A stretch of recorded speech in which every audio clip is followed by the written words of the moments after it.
বন্ধুরা, কেমন আছো সবাই? আশা করি ভালো আছো। তোমাদের ভালোবাসায় আমিও ভালো আছি।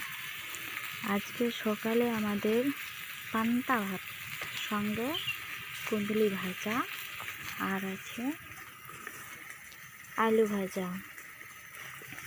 আজকে আমাদের ঘরে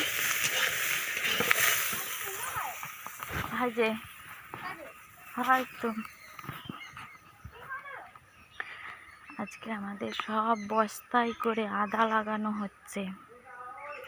দেখো কত বস্তা।